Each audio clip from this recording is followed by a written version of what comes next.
Dans cette vidéo, on va aborder les différents styles de trading, les différents profils pour agir en bourse. Et donc, on va utiliser des termes assez communs comme le scalping, le day trading, le swing trading, hein. C'est des termes qui viennent de manière assez récurrente, que vous avez possiblement déjà entendus. Et donc, ces termes-là, on s'éloigne un petit peu du sens initial, mais peu importe, hein. Dans cette vidéo, on va les présenter avec leur sens actuel, leur sens qu'on entend un petit peu partout maintenant dans le monde boursier. Et donc, on va les présenter, les introduire. Donc, si vous ne les avez jamais entendus, ce n'est pas grave. On va commencer par le scalping. Alors, le scalping, c'est des prises de position très courtes, de quelques secondes à quelques minutes. On reste sur les marchés financiers très peu de temps. C'est vraiment ça qui est important. Du coup, on va faire des analyses graphiques sur des unités de temps également faibles, hein, comme le M1, le M5 grand maximum. Et ouais, voilà, le M1, c'est une unité de temps très utilisée en scalping. Étant donné qu'on reste très peu de temps sur les marchés, les objectifs de pips sont assez faibles. 5, 10 pips, parfois 2, 3 pips peuvent suffire pour faire une position de scalping finalement. Et donc vraiment la philosophie du scalping, c'est d'accumuler plein de petites positions gagnantes. Donc on va multiplier les trades passés, on va prendre plein de petites positions et puis on va gagner 2, 3 pips, 4 pips, 6 pips, 7 pips, 3 pips de nouveau. Essayez vraiment de passer beaucoup de positions avec des faibles variations. Alors on cherche vraiment des faibles variations de cours. Donc on a également recours, hein, normalement, enfin généralement, à l'effet de levier, un effet de levier un peu important étant donné que les variations qu'on cherche sont assez faibles. Et donc le scalping, ça demande vraiment une rigueur, une précision, voilà, il faut être assez minutieux quand on fait du scalping. Donc maintenant les avantages du scalping. Donc on prend des positions qui sont rapides et fermées après la session de scalping. C'est-à-dire que une fois qu'on quitte les graphiques, on n'a plus ce stress d'être toujours exposé sur les marchés financiers. On n'est plus sur les marchés, on n'est plus présent sur les marchés financiers. Donc on peut dormir tranquille, on peut passer à une autre activité tranquillement. Vraiment, ça c'est, on a toujours, quand on est en position en scalping, on a toujours un œil sur les graphiques, on est sur les graphiques. Et donc quand on a fini la session, on passe à autre chose et on est plus exposé en fait, comparé à d'autres styles de trading plus lents. Également des risques limités, étant donné qu'on reste peu longtemps sur les marchés financiers, on reste peu longtemps en position, hein, et ben on a peu de chances de prendre un retournement ou autre, étant donné qu'on peut couper la position très rapidement vu qu'on a un œil sur les graphiques. Et le dernier avantage qu'on pourrait dire, c'est qu'il y a besoin d'un suivi assez faible de l'analyse fondamentale, étant donné que c'est pas avec cette analyse-là qu'on va prendre position généralement. Il faut toujours avoir un œil sur ce qui se passe de manière macroéconomique, disons, mais on va pas être constamment en train de savoir ce qui se passe de manière fondamentale sur les marchés financiers. On peut vraiment s'en éloigner un petit peu. Ensuite, les inconvénients du scalping. Donc voilà, ça demande quand même une expérience sur les marchés, beaucoup de connaissances. Donc c'est vraiment pas le meilleur style de trading qui est conseillé pour les traders débutants tout simplement. Parce que comme le point d'après le dit, hein, ça requiert des réactions rapides. Donc pour avoir des réactions rapides, il faut quand même déjà connaître un peu les marchés, hein, et une concentration assez élevée qu'on peut voilà, acquérir avec l'expérience, les connaissances. Donc c'est vraiment pas ce qui est adapté aux débutants. On peut venir ensuite après avoir essayé d'autres styles de trading, il n'y a pas de problème. Et un dernier inconvénient, c'est l'investissement en termes de temps. C'est-à-dire qu'il faut quand même dégager beaucoup de temps parce qu'on va faire des sessions où quand on fait une session de scalping, on n'est que sur les graphiques, on n'a pas d'œil ailleurs, hein. On doit faire que ça pendant plusieurs heures, enfin ça dépend, on peut faire des sessions d'1h30, des sessions de 4 heures, peu importe, mais il faut dégager beaucoup de temps et de façon assez régulière, hein, si on veut avoir une certaine rentabilité. Par exemple, de pouvoir dégager 2 à 3 heures par jour. C'est un exemple, hein, un petit peu moins, un petit peu plus, ça peut varier. Mais donc, il faut avoir quand même du temps à disposition. Maintenant, le day trading. Alors, le day trading, c'est des positions qui sont toujours en court terme, assez courtes, mais on reste vraiment plus longtemps en position, hein. Ça va de quelques minutes à une journée, hein, donc à quelques heures, on reste 2 heures en position, 6 heures en position. On a pris position le matin à 9 heures et on peut sortir le soir vers 17 heures de position. Voilà, c'est du day trading. Donc l'analyse se fait en M30, en H1, parfois même en H4, hein. On peut regarder une tendance de fond en H4, mais voilà, du M30, du H1, c'est très utilisé en day trading. Et on a des objectifs de pips donc un peu plus larges, hein, de 30 à 100 pips maximum. On peut aller plus de 100 pips, hein, il n'y a pas de règle forcément, mais voilà, c'est une généralité entre 30 et 100 pips. Donc les avantages du day trading, c'est que voilà, ça requiert un peu moins de temps que le scalping parce que quand on prend position, on peut rester en position sans avoir un œil sur les graphiques. C'est-à-dire qu'on peut s'éloigner de son logiciel de trading, faire autre chose, et puis on va les définir grâce à un stop loss, un take profit. C'est-à-dire qu'on va sortir automatiquement de position si on gagne tant de points ou si on perd tant de points, et puis voilà. Également, c'est un bon compromis pour les débutants. C'est vraiment le meilleur style de trading pour débuter, pour s'améliorer. Le scalping, ça demande trop de précision, un peu trop de stress. Ensuite, quand c'est des unités de temps un peu trop longues, on prend plus de temps à progresser, on voit moins les erreurs. Le day trading, c'est bien. Les positions sont pas trop courtes, donc ça demande pas trop une réaction pas trop importante, mais ça nous laisse le temps de faire des bilans sur ce qu'on sait faire assez facilement tous les jours, toutes les semaines. Donc voilà, le day trading, c'est vraiment intéressant pour les débutants, hein. C'est un des meilleurs styles pour apprendre. Ça ne veut pas dire que on peut pas apprendre avec d'autres styles de trading, mais c'est un peu celui qui est conseillé. Et également, qui dit débutant dit un capital pas très élevé, hein. Au début, c'est mieux de ne pas risquer des capitaux énormes. Donc voilà, on peut, grâce aux effets de levier, au CFD, faire du day trading avec un capital qui n'est pas forcément extrêmement élevé, tout simplement.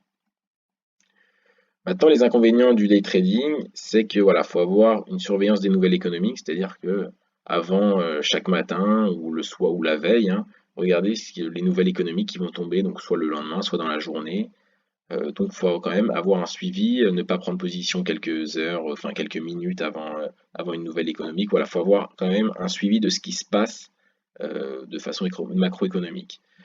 Également, on ne peut pas s'éloigner trop longtemps des graphiques. Étant donné qu'on reste quand même quelques heures, on ne peut pas quitter totalement les graphiques pendant voilà, plusieurs jours. Il faut quand même avoir un œil dessus, hein, même si on a des ordres, même si on a des stop loss ou des take profit, il faut quand même avoir quand même un œil sur les trades qu'on a et également pour pas louper d'autres opportunités.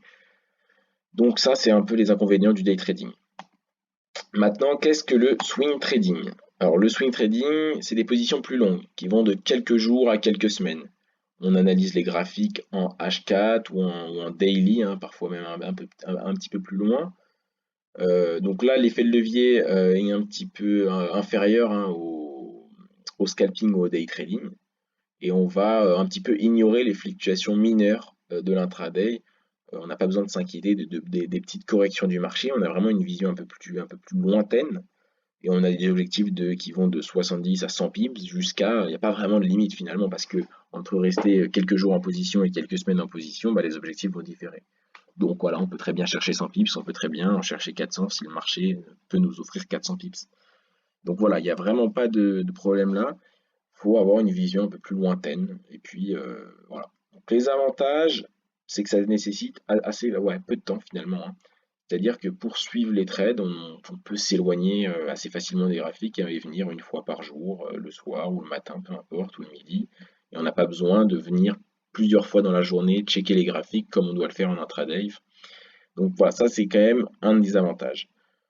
Ensuite, les mouvements sont plus facilement identifiables, hein, c'est des mouvements plus longs, plus fluides, avec moins de bruit de marché, comme en scalping par exemple. Donc, plus on va sur une unité de temps courte, plus le marché va être un peu indécis. On va avoir plus d'imprécision. Donc, c'est vrai que pour identifier des bons mouvements, le swing trading, c'est un petit peu plus simple. Ensuite, les inconvénients du swing trading. Alors voilà, pour apprendre l'analyse technique, c'est pas forcément la meilleure. Alors j'ai dit qu'on voyait mieux ce qui se passait sur les marchés, c'est vrai, mais vu que c'est un peu plus loin, enfin pour l'île, on va utiliser des unités de temps, excusez-moi, un peu plus longues, disons. Et ben on va prendre des positions, on va prendre moins de positions. Donc si on prend deux positions dans la semaine, pour s'améliorer, c'est pas l'idéal, on va dire. Après, on peut toujours analyser des graphiques avec des unités de temps un peu plus longues, mais vraiment pour prendre position, pour suivre ces trades, c'est un petit peu long. Et donc, pour vraiment s'améliorer, c'est mieux de passer sur des unités de temps un peu plus courtes, comme le M30, le H1, voilà. Également, ça demande une certaine patience, hein. Si vous n'êtes pas patient, c'est l'inconvénient du swing trading, vous ne pouvez pas vraiment trader sur ces unités de temps. Et se détacher des positions. Quand on a pris position, voilà, on a notre objectif, et puis on peut se détacher pendant 4 jours, pendant une semaine, 2 semaines, de ces positions en les regardant juste le soir, mais pas être constamment sur ces graphiques. Il faut savoir un petit peu se détacher justement quand on utilise le swing trading. Et également, on se risque à des retournements un petit peu plus forts. Si on reste 3 semaines en position, voilà, il y a des retournements on peut se prendre des retournements liés à plein d'autres facteurs.